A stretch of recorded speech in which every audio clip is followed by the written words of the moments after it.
السلام علیکم دوستو، کیا حال ہے؟ امید ہے آپ سب لوگ خیر خیریت سے ہوں گے۔ عید کی آمد ہے اور ہر کوئی اسی کشمکش میں ہے کہ آیا پاکستان میں روزے 29 ہوں گے یا 30 پورے ہوں گے۔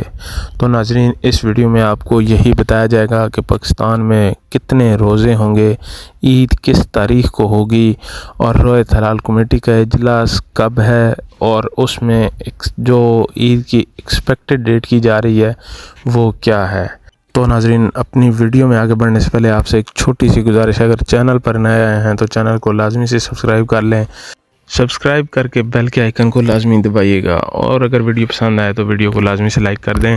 تو ناظرین، چلتے ہیں اپنی ویڈیو کی طرف۔ اور روزہ حلال کمیٹی کا جو اجلاس ہے پاکستان میں 20 اپریل بروز جمعرات کو ہوگا۔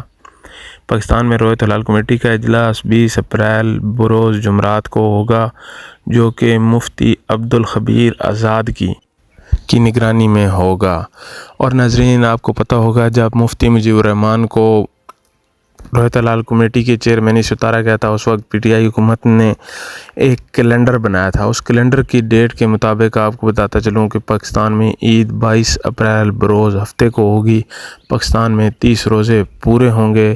اس قمری کیلنڈر کے مطابق جو ڈیٹ ہے وہ ہے پاکستان میں 22 اپریل بروز ہفتہ کو 30 روزے پورے ہوں گے۔ اور دبئی، بنگلہ دیش، سعودیہ، انڈیا، ان تمام ممالک میں بھی عید جو ہے وہ 22 اپریل کو ہی بتائی جا رہی ہے۔ اور عید کی جو چھٹیاں ہیں وہ ہیں 3 چھٹیوں کا اعلان کیا گیا ہے۔ 22 اپریل، 23 اپریل اور 24 اپریل کی 3 چھٹیاں ہوں گی۔ تو ناظرین، اسی کے ساتھ مجھے دیجیے اجازت، ملتے ہیں نیکسٹ ویڈیو میں، تب تک کے لیے اللہ۔